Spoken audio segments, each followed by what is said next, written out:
많은 사람들이 성령 회방제에 대해서 각자 자기 나름대로의 설명을 합니다.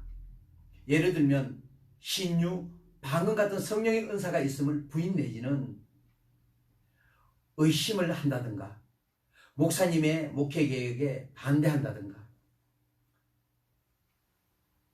예배 시간에 예배를 방해한다든가, 기도 시간에 다른 사람의 기도를 방해한다든가, 교회 안에 많은 주의 일들 가운데 사사건건 딴지를 건다든가, 또 더 나아가서 내가 보혜사 성령이야 한다든가, 재림 예수라 한다든가, 어머니 하나님, 하나님 어머님인가 뭔가 그런 말들을 한다든가, 우리는 이런 이야기를 들으면서 성령 회방제에 대해서 많이 고민을 해왔습니다. 그런데 평행구절인 마태복음 12장 32절, 마가복음 3장 29절, 누가복음 12장 10절에서 성령 회방이라는 말은 마가복음 3장 29절을 개역 한글만 회방이라고 번역했습니다. 다른 성경은 모두가 모독 내지는 거역으로 번역했습니다. 아마도 개역 한글에 오류가 있는 듯 합니다. 회방하다는 말은 방해하다라는 말과 같습니다. 그렇다면 성령께서 하시는 일을 인간이 방해하면 성령의 역사가 중단됩니까? 그럴 수는 없잖아요. 창조주 하나님께서 하나님이 일을 하시는데 피조물인 인간이 회방하고 방해한다고 해서 영향을 미칩니까? 절대로 그럴 수는 없습니다. 그렇다면 회방이 아닌 성령 모독죄, 성령 거역죄가 도대체 무엇이길래 영원히 용서받지 못하는 죄인가? 분명히 우리는 어떤 죄도 모두 용서받을 수 있다고 알고 있습니다. 성경의 모든 부분에서 용서하시는 하나님을 드러내고 계십니다. 특히 21세기를 살아가면서 신앙생활을 하고 있는 우리 크리스찬들은 정말 상상도 할 수 없는 죄를 지은 이스라엘 백성들에게 우리 하나님께서는 선지서 전체의 주제어인 돌아오라, 즉 회개하라, 그러시면서 너희들이 돌아오면은 내가 용서하마 그러십니다. 그리고 신약성경 요한일서 1장 9절에서는 모든 불의에서 우리를 깨끗게 해주시겠다고 말씀합니다. 그런데 우리 인간을 용서하시기 위해서 자신의 생명까지도 버리신 우리 예수님의 입에서 절대로 용서받지 못할 죄가 있다는 것은 정말 무서운 말씀입니다. 그러면서 인자를 거역하는 것은 용서받을 수 있다고 말씀하십니다. 그러면 인자와 성령의 차이가 있다는 말 아닙니까? 많은 학자들의 각각 다른 해석이 있지만 저는 이 시간에 성경에서 답을 찾고자 합니다. 먼저 인자를 거역하는 것, 이것은 마태복음 12장 32절과 그 앞절 마태복음 12장 31절은 대꾸가 되기 때문에 32절에 인자를 거역하는 것과 31절에 사람들의 모든 죄는 같다고 볼 수 있습니다. 그리고 복음의 내용이 예수라는 것은 우리 모두가 너무나 잘 알고 있습니다. 복음서에서 예수님께서는 자신을 가리켜 인자라고 소개하고 있습니다. 그래서 인자를 거역하는 죄, 즉 복음을 거절하는 죄까지도 회개하고 돌아오면 용서를 받을 수 있다는 것입니다. 그렇다면 성령을 거역하면 죄 사함을 받지 못한다는 성령을 거역하는 죄란 도대체 뭐란 말입니까? 우리는 여기서 성령께서 하시는 일이 무엇인지 알아볼 필요가 있습니다.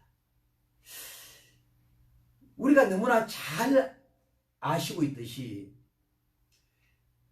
성령님의 사역은 인도하시고 능력 주시고 또 은사 주시고 깨끗게 하시고 거룩하게 하시는 사역 등등 많은 일들이 있지만 요한복음 16장에서 예수님께서는 성령님께서 하시는 특별한 일들을 말씀하십니다. 먼저 예수님은 요한복음 16장 13절에서 진리의 성령이 오시면 그가 너희를 모든 진리 가운데로 인도하실 것이다 라고 말씀하십니다. 여기서 진리가 무엇인가? 진리는 그 다음 장 17장 17절에서 아버지의 말씀이 진리라고 말씀하십니다.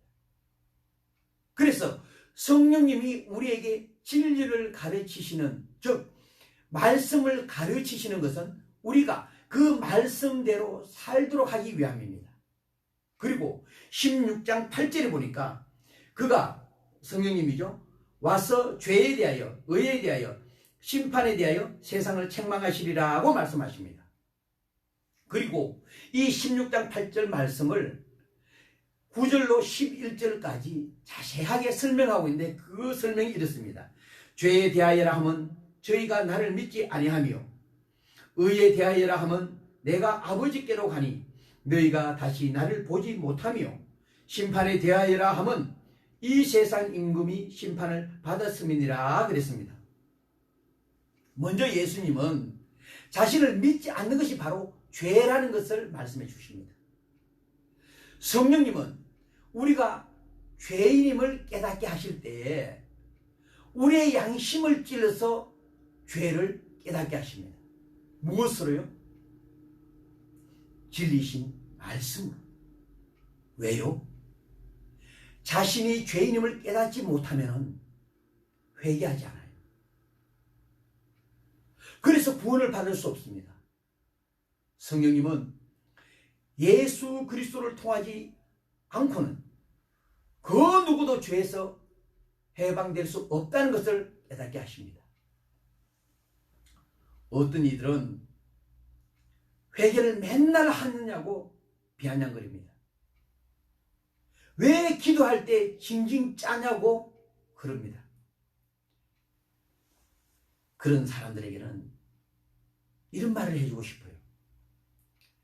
그럼 당신은 한 번의 회개로 완벽한 삶을 살아가고 있습니까? 확실한 회개의 열매를 맺는 삶을 당신은 지금도 살아가고 있습니까? 여러분, 인간은 신이 아닙니다. 그렇기 때문에 항상 성령님의 지도와 인도를 구해야 합니다. 여러분, 사랑하는 교회를 아십니까? 그 교회는 말씀이 선포되면 여기저기서 흐느끼는 소리가 들립니다. 기도가 시작되면 통곡 소리가 예배당을 꽉 채웁니다. 왜요? 진리의 말씀이 성도들의 양심을 찌르고 있기 때문에 그렇습니다. 성도들은 찔림을 받고 순간순간 자기의 죄를 깨닫고 또 자기의 죄를 보기 때문에 그렇습니다. 요한복음 16장 13절에 보니까 그가, 성령님이죠, 장래 일을 너희에게 알리시리라는 말씀이 나와 있듯이 그 성령님은 가르치고 깨닫게 하실 뿐만 아니라 장래의 일들을 알게 하십니다. 여기서 장래일이란 앞으로 닥칠 십자가 사건이나 여러 일들을 말할 수 있겠고, 더 나아가서는 종말론적 메시지로도 해석할 수가 있습니다. 즉 심판의 때의 일들을 알게 하시는 것입니다. 따라서 이런 성령이 하시는 일은 가르치시고 죄인임을 깨닫게 하시고 또 알게 하시는 일을 하십니다. 이러한 성령의 역사를 거역한다는 것은 의도적으로 모든 영적 호소를 거절하고 떠나는 것이 되기 때문입니다. 예수님이 이 땅에 오신 목적은 우리를 죄에서 구원하셔서 천국 백성으로 삼기 위함입니다. 그래서 예수님의 공생의 첫 일성이 회개하라였습니다. 회개하지 않고는 우리는 절대로 용서받을 수 없습니다. 그렇다면 성령님의 하신 일 또한 마찬가지입니다. 성령을 거역한다는 것은 성령께서 하시는 회개의 호소를 거역하는 것입니다. 그러므로 절대로 용서받지 못하는 죄는 회개하지 않는 죄뿐입니다. 성령이 거듭되는 회개의 호소를 거절하면 결국에는 성령의 호소를 들을 수도 없고, 그리고 회개할 수 없고, 또 용서받을 수도 없게 되는 것입니다.